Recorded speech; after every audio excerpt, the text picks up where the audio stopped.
Hello, my name is Leroy Blevins. In this episode here, what we're going to do is we're going to talk about the gunman on the Grassy Knoll and the JFK assassination. Now, as everybody knows how I am when it comes to doing research and stuff like that, I'll put it all on the line. Any evidence I find, I go ahead and I show it. Okay, other researchers over the years don't show their stuff unless you buy the book. Okay, and they're only willing to answer certain questions. Okay, but me, I'll answer any questions you want. But when people start asking questions and stuff and it's reverting back to videos I already had posted like some time ago, if they watch all my videos, they would see, find an answer that they're asking questions for, but they never go back to it. They want me to make a new video about it. So I'm not going to do that no more. What we're going to do is we're going to make straight videos like this. But like I said, we're going to talk about the gunman on the Grassy Knoll. For years, people has claimed, well, the gunman was behind a picket fence area. And he also claimed he was in a drain area. This is the guy that supposedly took the fatal headshot. We're going to show that as well. Behind picket fence area in a storm drain, down there on top of the overpass, or on the south side they're talking about and everything else. But when we're going to go into reality now, they're not going to go into a theory or a story or in some fantasy world, as I call them, a fantasy world, okay, where their reality or their theories are reality to them, but it's really not. Okay, I want to show you facts. I'm going to show you real images because what I do is if I find something, I'm going to show it. Just like the two gunmen on the Grassy Knoll. A lot of people wants to deny it, that these gunmen don't exist, but the pure fact it is, they do. Because what I'm going to present here is not but pure facts and evidence. And I'm also going to piece all this together to show you, once and for all, where the fatal headshot came from and how it actually unfolded there. Okay. Now, first thing we're going to do is we're going to pull up the Mary Mormon photo. Okay. As I point out in my book and my past videos that's no longer on here on YouTube, I showed the two gunmen on the Grassy Knoll in shelter number 3 right behind Mr. Zapruder. Okay, here's original first-hand copy from the FBI, took from the Mary Mormon photo, from the original Mary Mormon photo. We see one gunman here, if you watch my cursor. One gunman here, we see his head looking out the top window. We see his rifle sticking out of the lower window. We see the second gunman right here on the side of the shelter with his rifle sticking upward. Okay, he's holding it this way. Now, when this image was taken, this gunman here already took his fatal headshot to JFK, and he looked up just to see the location he actually shot JFK. The second gunman was actually starting to come around so he could take his shot to Governor Connally. Now, I colorized this image, and as everybody knows, I colorized it, and I'm going to pull this up here.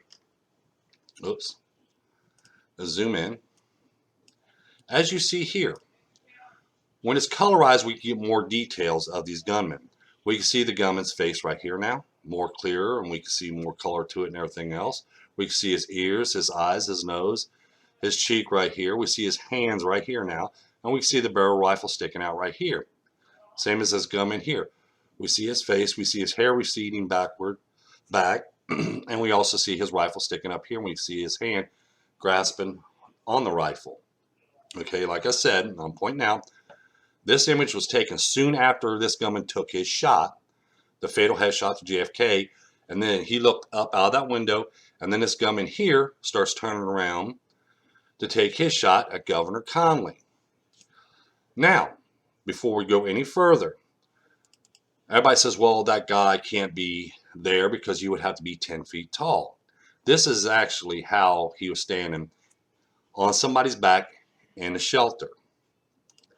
This is how he can take a shot from the third window up, from the bottom up, and also look out the top window because he was standing just like this, as you see in this image here. These are my nephews. Okay, they posed for this picture for me. So this is how the gunman was standing when he took his shots. I took a dozen of these shots or so, and he was standing on his back for at least a good 5, 10 minutes, maybe even 15 minutes tops, because we took dozens of them. Okay, and he was standing like different positions and everything else on his back. But in the assassination, the gunman only had to stand on the other guy's back for at least a few seconds. It didn't have to be a long period of time or nothing else like that. Now, as I point out in this image here, this is the Betzler image, that when JFK first turned down on Elm Street, okay, and he took his pit, and this guy, Betzler, took his picture, we can see the barrel of the rifle sticking out right here. What you see right here in this close-up, this is the barrel rifle, and this is his hands holding the rifle. Okay, but there was a street sign there in this image where he couldn't get a clear shot of JFK. He couldn't stand there and line up and take a shot or nothing. So what he did was he waited, and then he moved up to this window right here where you see my cursor. This is the window he took the fatal headshot from, and this is the window we see him looking out of in the Mormon photo. Now, like I said, I'm already showing you evidence. I already showed you this, you know, the Mormon photo, the Betzler image, and how they were standing there. Now we're going to show you the real images of them taking these shots. Okay, this is from the Orville Nix film. This is frame 26 of the Orville Nix film. There was a shot fired from the window up here. Okay, now what I'm going to do is we're going to zoom in. This on here somewhere. Here it is. This is a zoom in of that window and a shot being fired. That's seen in Orville Nix film. This is from frame 26. We see the rifle being fired right here, and we see the sparks coming down from rifle, and we can actually get the gunman's face right here. We see the top of his head, his eye, which he's firing from his right. When he took his shot, we can see it because the gun's more on to the right side than it is on the left, and we see his hairline right here. If you watch my cursor, here's his forehead. This is his brow right here. Here's the rifle, and him firing the rifle, and here's his hairline. This can be seen in the Orville Nix film. Okay, him taking that fatal headshot. Now, also in the Nix film, as you see here, we can see the gunman on the side of the shelter firing his rifle, which let me pull up this one. This is a close-up image of it. Oh, let's go back. Let's zoom in a little bit. There we go. We can see here's the rifle being fired here. Here's the smoke trail. Here's the rifle fire, smoke trail, top of his head, which is the forehead here. And we see the hairline and we see the hair right here. Now we know he is firing from his left side because the fire, when he's firing his rifle, is firing from his left side. And we can see top of his brow right here. Right here we can see top of his brow from his right eye. Okay, we can see that. So he's actually firing from his left, like this. Okay. Now, and what I'm going to do is we're going to go back to the ID in the gunman, okay, which I'm going to show you here. Now, we have the Mormon photos showing both gunmen with rifles in their hands. This was taken soon after they took the fatal headshot. Okay, and then the other gunman come around. He's going to take his shot to Governor Connally. I showed you 2 frames from the Orville Nix film that shows the fire being shot from this inside the shelter window. That was a fatal headshot to JFK. And then we have the shot to Governor Connally. Now, when we go over these films, we start lining them up and stuff. Frame 26 of the Orville Nix film lines up with frame 313 of the Zapruder film. So the Nix film was showing us that shot and the location where that shot came from for the fatal headshot. And the Zapruder film shows us where that shot made contact with. And that was the right side of JFK's head. Same thing in frame 40 of the Orville Nix film. The Orville Nix film shows us the shot being fired from the side of the shelter. And then when we line this frame up with the Zapruder film, it lines up with 330. And in frame 330 of the Zapruder film, we can see the bullet impact in Governor Connally's back as he was turning to his left.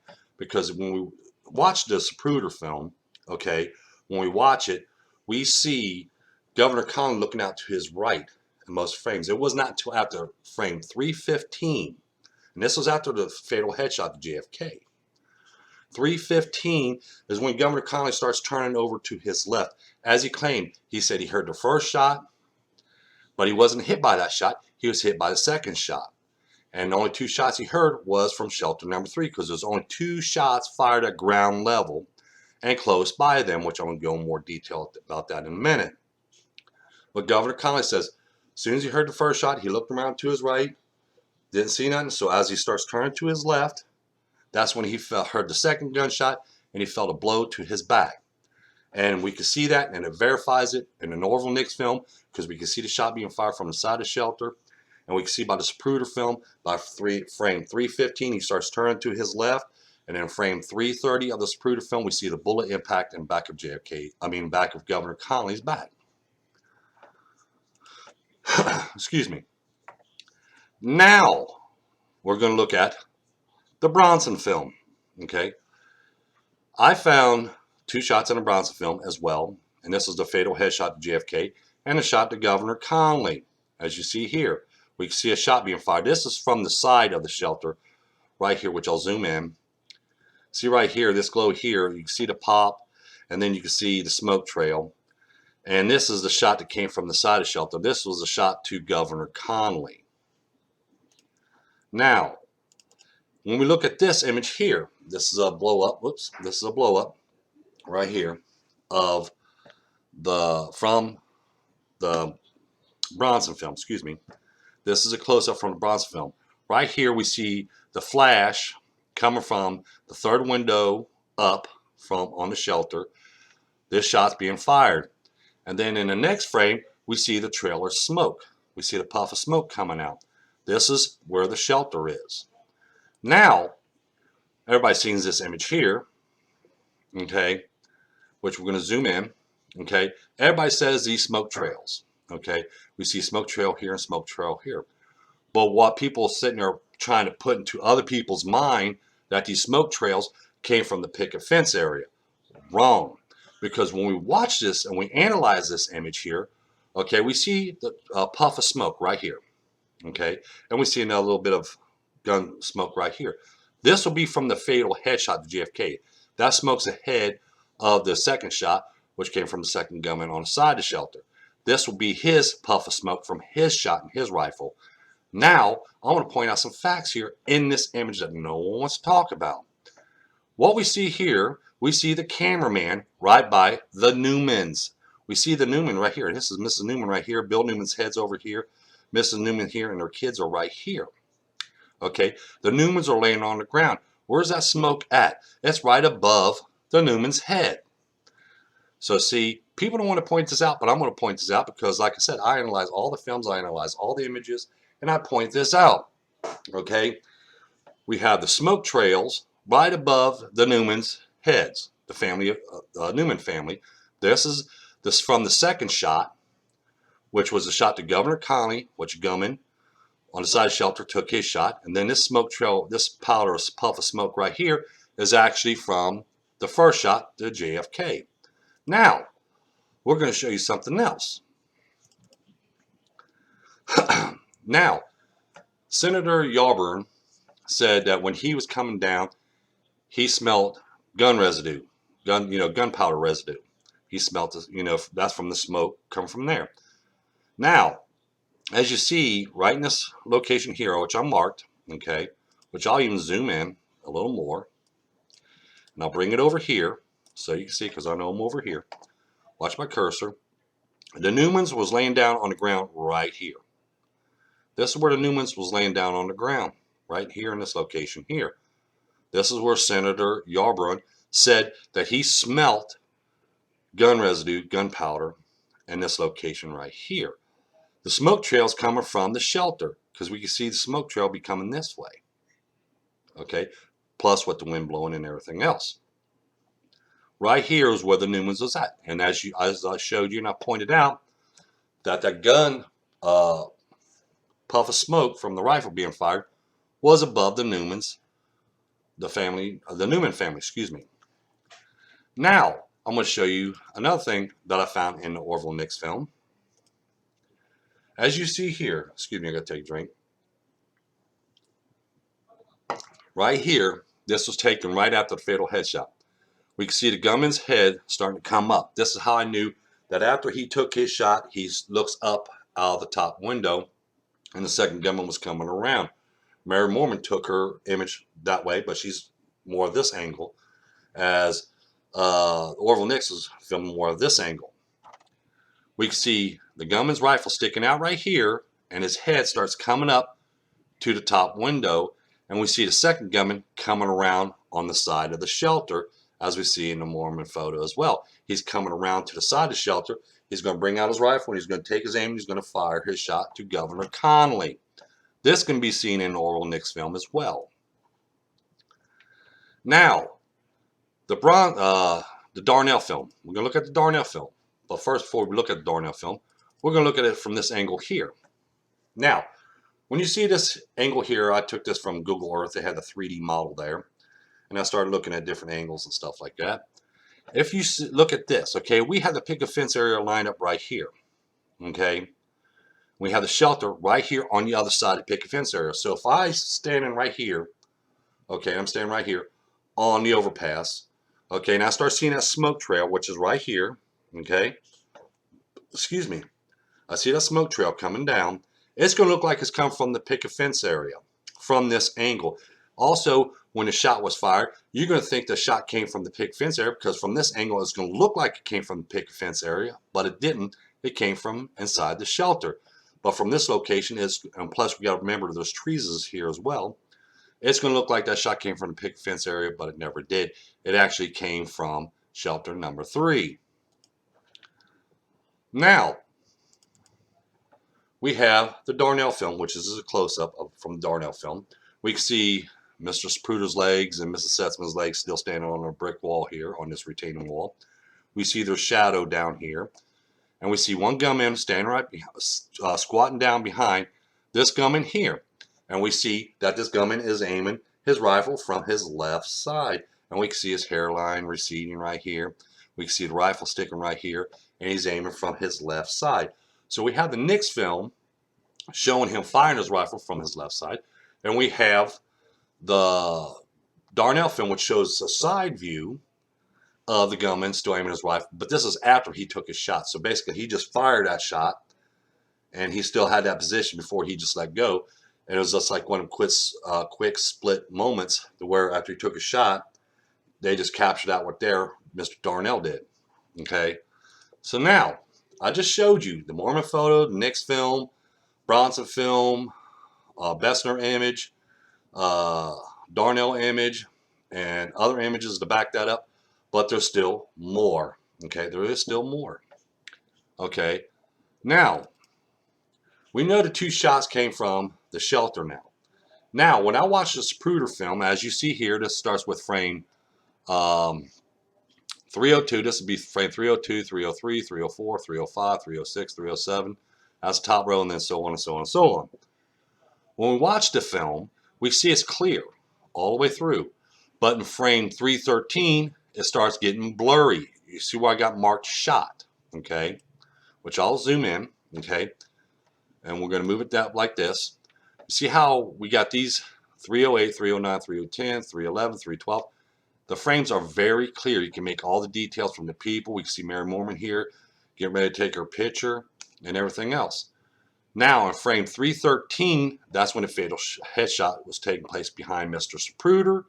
And then we go on and see that the frames after that frame 313 become blurry. 314 becomes blurry. 315 becomes blurry. 316 becomes blurry.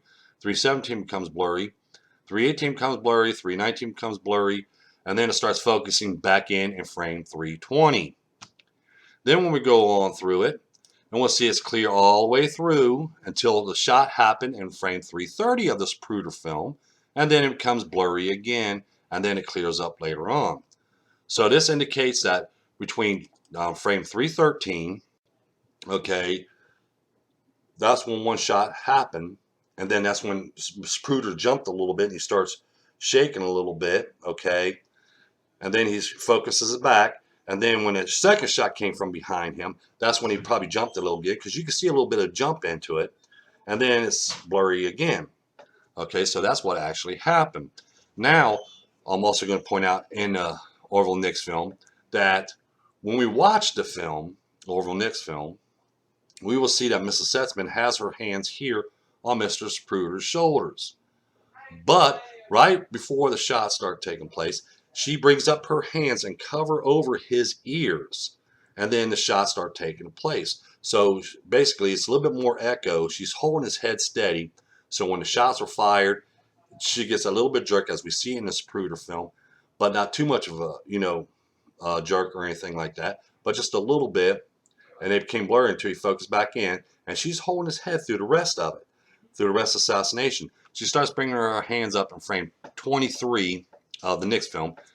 And remember, in frame 26 is when the fatal headshot happened.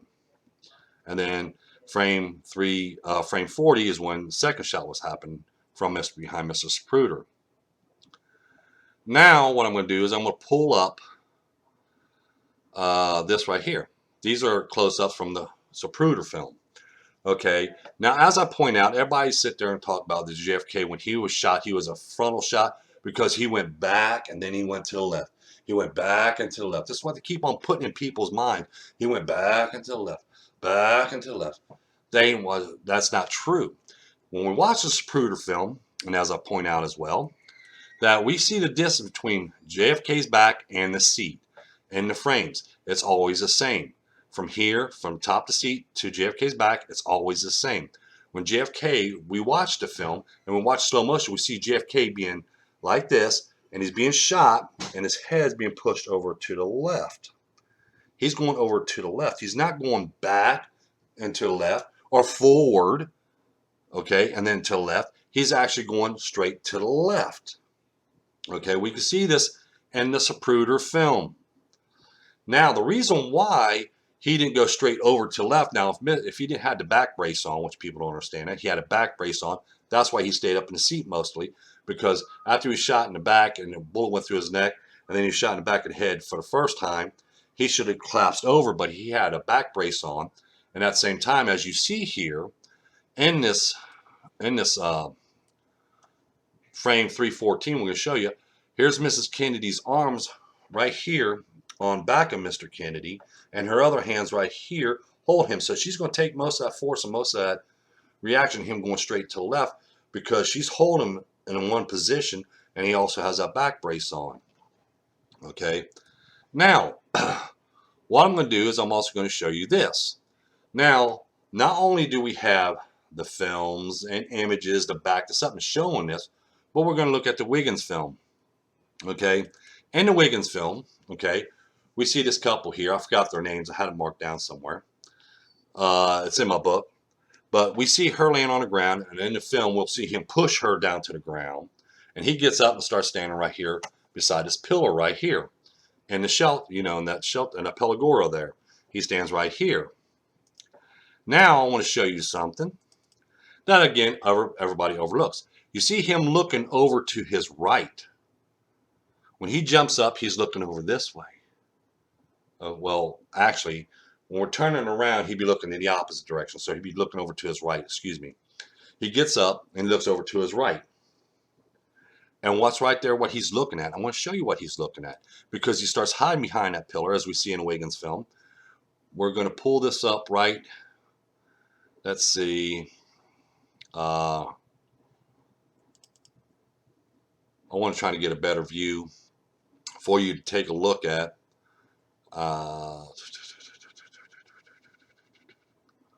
So you can see exactly what I'm talking about. We'll look right here. Okay, we're just going to pull this up right here. I want to zoom in. Okay, in the Wiggins film, the couple, the guy pushed a lady down right here. She was in this location right here, and he stands up and he's going right to this pillar right here. This is the pillar he was going stand by side right here. Now he's looking over to his right, and he's looking right at shelter number 3. He's not looking over the picket fence area, because the picket fence area is on the other side of the shelter. He's looking right here, and he's looking right in shelter number 3, which is right here. He's looking right at the shelter, because that's where he heard the shots come from that shelter, and that location. Okay, as you see here, we have the Newman family right here, which I'm going to zoom back. Okay. Now, like I said, when I do my research stuff, I have to look at all facts. I got to look at this and I got to look at that and see what's in the way, the angles and everything else. Now, the fatal headshot came from the shelter, which I point out and I show. Just not telling you, I'm showing you the shot being fired, the location that shot's being fired and everything else, and the person taking that shot and where that shot made contact with. We see Mr. Spruder and Miss Sussman standing here on this wall right here, retaining wall. We have the picket fence right here. Okay. Now, any shots coming from this location here, as you watch my cursor, will end up striking this wall here because remember, Elm Street is a downgrade and it's uphill. They're uphill. Okay, where Mr. Spruder, they're up on a hillside. So any shots that would have been fired from this picket fence right here would end up hitting that retaining wall before it hits Kennedy because remember, Kennedy's sitting in the car and he's down lower because from that location you can't even see a person's head sticking up.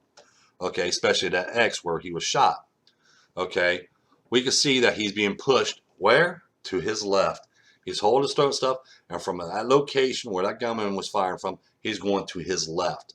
Same thing we see in the Spruder film. So the Spruder film is matching all this evidence, and the testimonies are matching all this evidence. Okay? Now, we're going to look at eyewitness accounts as well. We know the Newmans claim the shots came from directly behind them. Mr. Spruder, in his first testimony to Agent Maxwell D. Phillips, he claimed the assassin was right behind him. And he's also claimed this on live TV because after he got done filming his famous film, he went to the movie television station, to the newsroom, and he says the assassin was right behind him. Not only he said it in the testimony, but he also recorded it on the news that day saying the assassin was behind him. Now we're going to look at this. As you see here, we put the photographic evidence and location where these images was taken at, and we place them all in where they belong. Okay, and where was Mr. Spruder standing right here, which I'm going to zoom in. Okay, we're going to zoom in right here. And we're going to look at this. This is where the fatal headshot occurred right here. Here's where the Newmans was standing, and here's where Mr. Spruder was standing. And when he takes a shot from the left now, he went shot to the left side of JFK's temple, comes from here, and it goes straight, and it's hitting him to the left side. And what's right here? Let's see.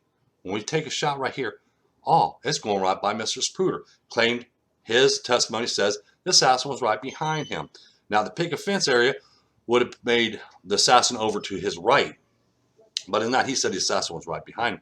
Same as Newman's. Newman's claimed that shots came from directly behind him.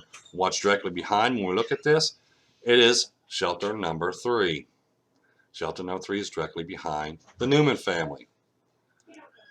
So you see, when we look at this, and then we'll go to this image right here, okay, we can see that this shot struck JFK right here. We see the Newmans is right here, Mr. Spruder's right here, picket fence area is over here. Remember, we're down here, and we got this retaining wall right here, that if any shots came from here, it would have struck that retaining wall first. But we have the shot being right here, shoots him in the left side of the temple, and he goes to the left, as we see in the Spruder film and everything else.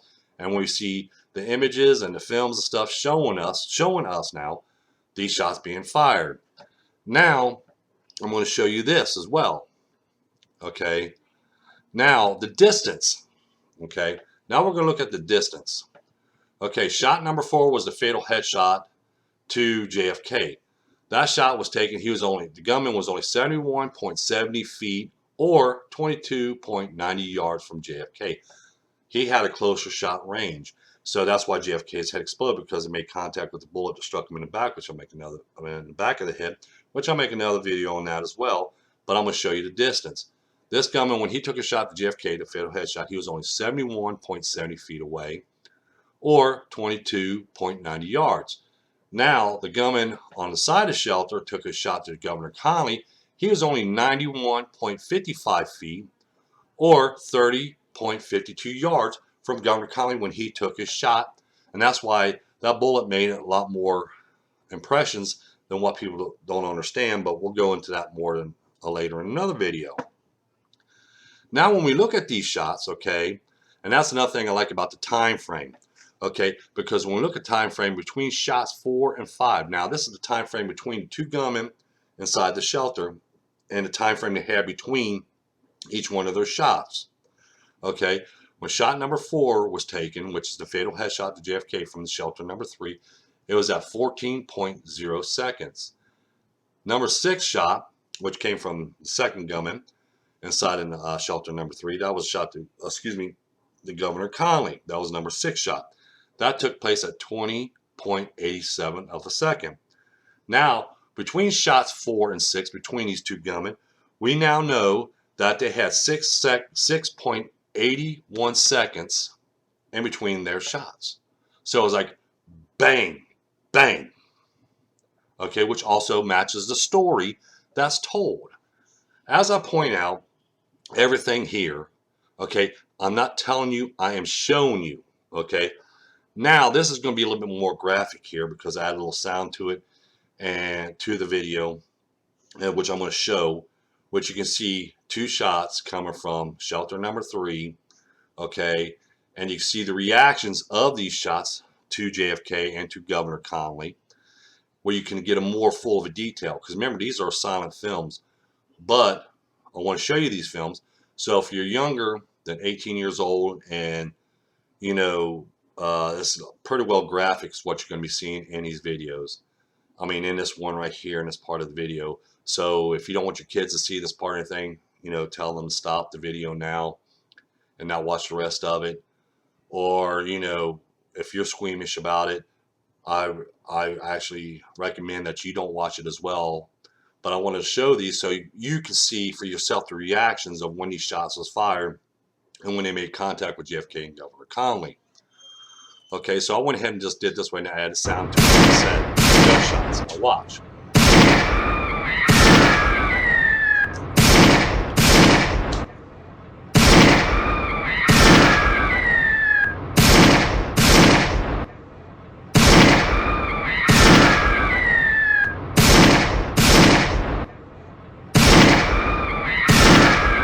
See, that's what I said. When you put something like this in there, it gives you more of a reaction of what they're doing. You know what.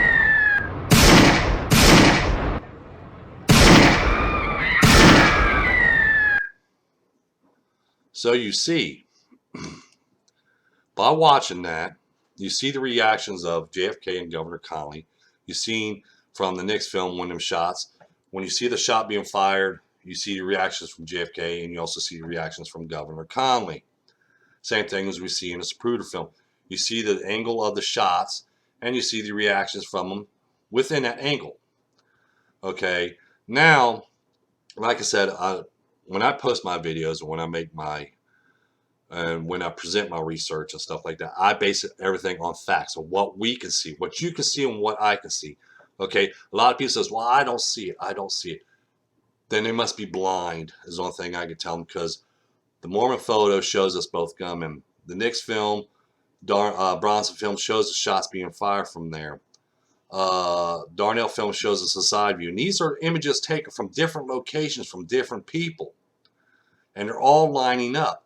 And then when we look at the eyewitness accounts, it's also lining up with that story as well of everything I pieced together. That's what I do. I piece it all together before I present it. Okay, I knew all this information before I present it to you.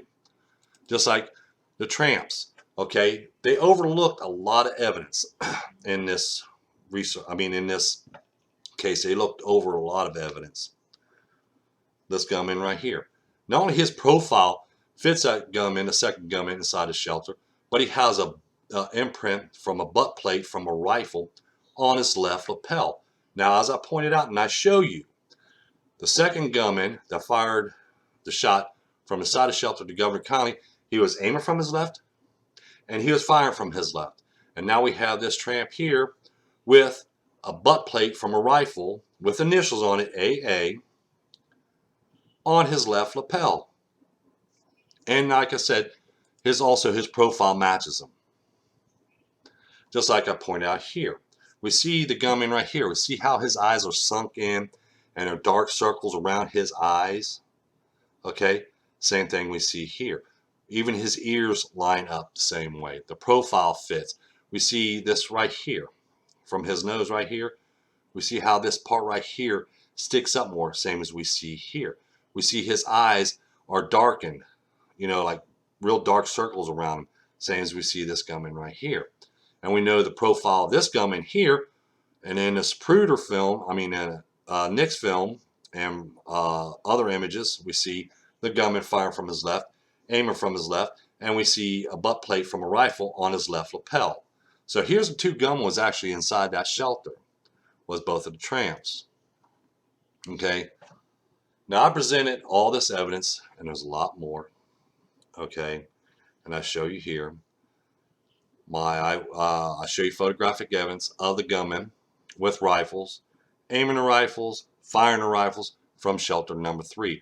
I presented eyewitness accounts claiming where the location of the gunman. Now, like I said, a lot of people will point out and say, "Oh, well, they said it came from shelter number. I mean, you know, from the picket fence area." But like I said, and people don't understand this, they'll point this out and say this is from the picket fence area where the smoke trails are. But they're not pointing out in detail and telling you that, no, that's not coming from the picket fence area. That's actually coming from the shelter, because we see the Newmans right here. We see the photographer standing right here. And we see Mrs. Newman right here and her legs right here with her son right here. And we see Mr. Newman's head, which he's on the other side of his wife. And we see the photographer here and stuff, because we have a lamppost here, which I'll show you right here. This is the lamppost right here. They're just standing by. And that's the lamppost that was down further that got struck by another shot. But I want to point this up right here, okay, which I'm going to show you right here. Okay, we're going to zoom in. Okay, we're going to zoom in. There's that lamppost right there. There's that lamppost right there. As you see my cursor, that's the lamppost. The Newmans was right in this location right here. And that smoke was right here, which I'm going to pull it up right here and bring this up. I'm going to show you. Pull this over here. We're going to zoom in. Okay. Now, there's the Newmans right here. And a photographer. There's that lamppost. Here's that lamppost here. The Newmans are right here. We have the smoke trail right here and right here. Smoke trail was right here and right here. And Senator Yarborough came down road and he says he smelled gunpowder in this location right here. And here is the X where the fatal headshot happened. Right here. So see, I went ahead and pinpointed everything before I present the evidence. When I found the gunman inside the shelter, I had to make sure I find more evidence to back it up. Okay. Then when I find that evidence, then I said, well, let me find more, let me find more, let me find more, and let me know, you know, and then I start going to figuring on how this happened or how this happened and what's the time frames and everything else. That's why it took me 11 years and 10 months to do this case. Okay. Just like right here. Okay. This is the view that the gunman had at the time. As you see, I went ahead and covered this little section up right here to bring the tree back down to the level it was back then. Okay, this is the view that the gunman had when he took that fatal headshot. Now you see, look at this big gap from here to here. Look at that big gap. He could have that, you know, he had plenty of time to line up a shot to JFK.